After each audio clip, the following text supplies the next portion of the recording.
조금 전에 말씀드린 것처럼 탕탕탕. 핵심은 뭔가 하면은, 자, 말뚝을 받거나 하면은 잔류인력이 발생을 한다. 자, 잔류인력이 발생하면은 보통 우리가 재하시험할 때는 잔류인력을 고려하지 않고 말뚝의 어떤 응력 상태가 0이다. 제로다. 제로라고 가정한 상태에서 시험을 하기 때문에 측정된 지지력은 실제 지지력보다 적다. 그래서 가소한 설계가 된다. 가소한 설계라는 이야기는 좀 안전한 쪽으로 설계가 되지만은, 자, 구조체가 조금 비경제적으로 설계가 되겠죠. 말뚝이 좀 비경제적으로 설계가 된다. 여기 핵심입니다. 자, 그래서 대책이나 결론적으로 뭡니까? 자, 말뚝을 설계 시공할 때 시험 말뚝에 대해서는 계측기를 말뚝에다가 매설한 상태에서, 자, 시공 과정의 어떤 응력 변화까지 측정해서 재하시험할 때 그것을 반영하고 그것을 반영한 지지력 산출하는 것이 좋겠다. 이게 결론입니다. 자, 그런데 자, 여러분들 요 문제들은 말입니다. 이제 실제 현장에서 이렇습니다. 자, 우리가 보통 현장에서 말뚝을 박을 때 우리가 하고 있는 행위들을 생각하셔야 되겠죠. 보통 현장에서 어떻게 합니까? 말뚝을 박고, 자, 제로 리딩 상태. 자, 현재 말뚝 응력이 제로라던 가정하에 정자 시험도 하고 동자 시험도 하죠. 그래서 실제로 말뚝 내부의 잔류 인력을 고려하기가 쉽지가 않습니다. 근데 중량 교량이라든가 중량 공사에서는 이런 것들까지 고려해서 시험 말뚝에 대해서는 공사비에 반영해서 처음부터 계측 설비를 해놓고 그 계측 설비가 되어 있는 말뚝에 대해서 재하시험을 해서 잔류 응력까지 고려한 설계를 하고 시공을 하는 경우도 있습니다. 자, 그런데 문제는 보통 설계회사에서 설계를 할 때 현장에서 시험 말뚝을 항탄하고 그 결과를 가지고 설계하는 것이 아니고 집안 조사 결과를 가지고 집안 토질 정수라든가 이런 것을 감안을 하고 그 다음에 보링 주상도 하부의 어떤 안반의 어떤 지지층이 어디 있느냐 생각을 해서 구조초의 하중을 고려해서 말뚝을 설계를 하죠. 자, 그리고 설계자는 설계 납품을 하고 시공자는 어떻습니까? 시공자는 시공할 때 이런 부분까지 설계 변경해 가면서 시공하지 않습니다. 그리고 어떻습니까? 말뚝이 만약에 지지력이 가소평가되지 않고 가대평가되어 가지고 말뚝이 불안정한 상태로 만약에 시공될 소지가 있다면 필히 설계 변경을 해야 됩니다. 불안정 요소가 발견된다면 설계 변경을 해야 되는데, 자, 가수 설계라는 이야기는 안전한 쪽으로 설계되어 있기 때문에 굳이 현장에서 설계 변경까지 해가면서까지 말뚝 본수를 줄인다든가 길이를 줄인다든가 이런 행위를 하지 않죠. 자, 그래서 여기다 대놓고 나의 현장 경험으로는 이런 말씀이 안 되겠죠. 실제 현장에서 이런 일을 하는 경우가 드뭅니다. 그래서 나의 현장 경험으로는, 자, 해보지도 않는 이 내용을 가지고 현장 경험이 있다고 거짓말 치면 안 되죠. 자, 그래서 이러한 경우는 나의 현장 경험으로는 이런 말 쓰면 안 되고요. 현장의 실정을 이야기해야 됩니다. 실제 현장에서는 비용 측면에서 이런 계측 설비까지 설치해가면서 재하시험 하기는 힘든다.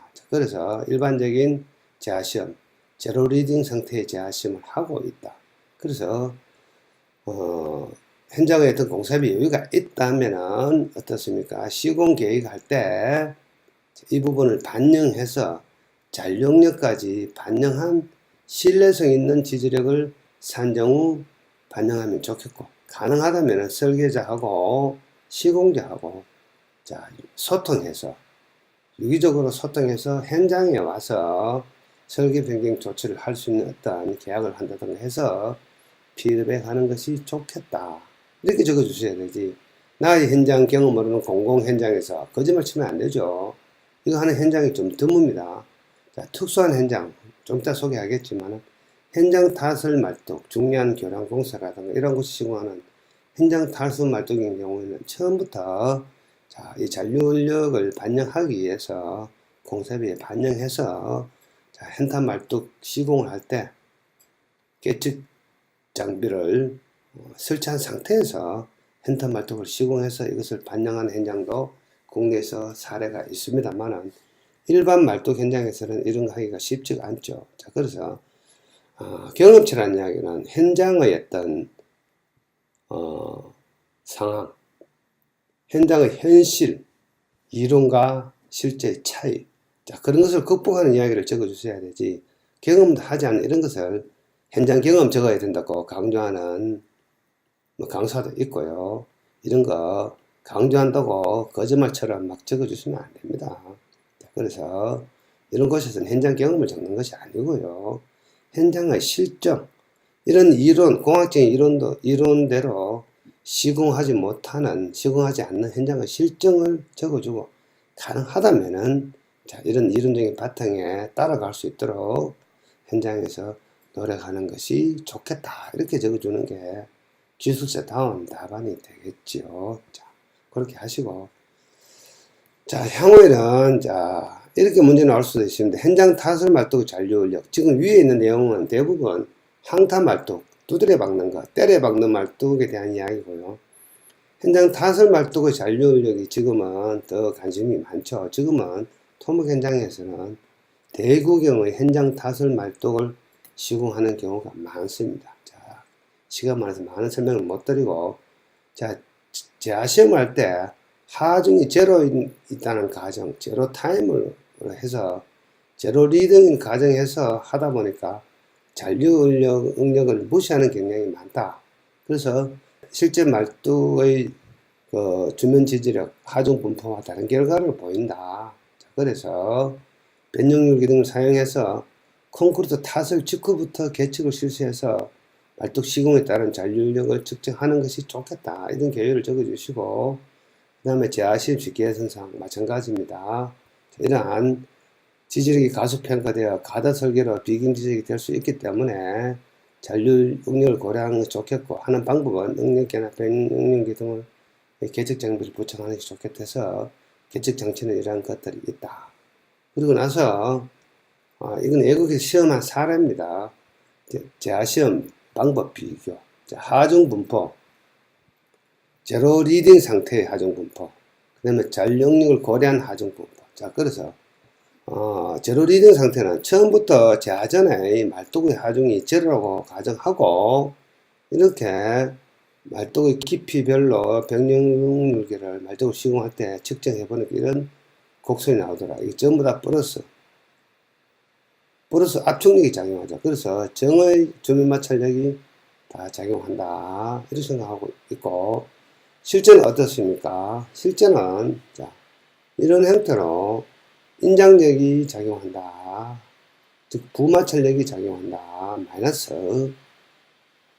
그래서 하중을 점차적으로 증가시켜 가면서 재하시험을 해보니까 이런 결과가 나오더라. 이런 뜻이 되겠습니다. 그래서 이 내용을 설명하고 있죠. 자, 제로 리딩을 가정한 경우 재하전 값은 열어보고 전부 다 정의 주민 마찰력이 발생하는데, 만약 이런 잔류 응력을 고려한다면 어떻습니까? 재하전 값은 타설 후 측정값, 계측값을 기준으로 하고, 초기에는 부의 주민 마찰력이 분포를 한다. 자, 초기에는 이런 부의 주민 마찰력이 분포를 하는데, 재하 하중이 증가됨에 따라서 하중이 여기서부터 자, 10톤, 20톤, 40톤, 50톤, 90톤 이렇게 증가하니까 이렇게 다시 정의 마찰력으로 바뀌어 주더라. 이런 뜻이 되겠습니다. 자, 그래서 이런 현타 말뚝의 잔류력 원인은 시공에 따른 원인입니다. 그래서 타설 직후부터 콘크리트 양성될 때까지 인장력이 주 원인이고, 자, 대책은 뭡니까? 타설 직후부터 심도에 따른 계측을 해서 현장 타설 말뚝 설계 시공 시에는 시험 대상 말뚝에 대해서 시공 단계부터 계측해서 분석해서 신뢰성 있는 지지를 산정 후 설계에 피드백할 필요가 있어. 이렇게 적어주시면 되겠습니다. 자, 그래서 이런 문제도 충분히 우리가 예상해 볼 수 있겠죠. 자, 그래서 이번 118회 시험에는 이런 아주 어려운 문제가 하나 좀 나왔으면 좋겠습니다. 자, 이 문제는 토목 시공 기술사에는 조금 어려운 내용인데 천천히 한번 읽어보시면은 여러분들 요거 충분히 이해될 수가 있습니다. 82회 토질기술사에서 출제되었던 문제입니다. 제가 텍스트를 천천히 넘겨보겠습니다. 여러분들 화면을 멈추고 손으로 메모하시기 바랍니다. 요 그림도 한번 따라 그려보시고요. 이 내용도 화면 멈추고 그려보시기 바랍니다. 이 내용도 마찬가지고요. 자, 중력의 분포 이것도 화면을 중단한 상태에서 여러분들 메모하시기 바랍니다. 그다음 잔용력의 문제점과 대체, 그다음에 평가. 다시 한번 강조드리지만 이런 문제 나왔을 때는 본인의 현장 경험으로는 이런 거 쓰시면 안 됩니다. 현장 실정, 이 고급 이론을 현장에 적용하고 있지 않은 현장 실정 가능하다면은 이런 이론을 적용해서 반영하는 것이 좋겠다. 겸손하게 적어야 됩니다. 말도 안 되는 경험 이런 거 적으시면 안 됩니다. 여기에다가 경험은 여기 적는 게 아니고요. 이런 내용들은 경험하기가 쉽지 않습니다. 저도 사실은 이런 거 해본 적이 없습니다. 단지 동자 시험할 때 가속도계하고 변형력이라든가 이런 거 붙여놓고 동자 시험을 해본 적이 있지만은 말도 깊이별로 계측기를 붙여가지고 항타시 이 계측기를 가지고 측정해 본 적도 저는 없고요. 단지 저도 참고문을 통해서 분석을 해서 여러분들에게 알려드리는 건데 저도 이런 거 경험해 본 적 없습니다. 저도 없는데 여러분들이 이거 경험한 사람 몇 분이나 있겠습니까? 물론 현탄 말도 현장 이런 경험하신 분도 있겠지만은 그게 극소수죠. 그래서 이거 경험했다고 쓰면은 거짓말 하는 거죠. 그래서 기술사시험 거짓말 하시면 안 됩니다. 솔직하고 겸손하게 쓰셔야 됩니다. 나중에 이제 현장 타설 말도구 잔류력 이렇게 나올 수가 있습니다. 잔류력은 항타 말동이만 있는 것이 아니고 현장 타설 말도기도 있다고 생각하시면 되겠습니다.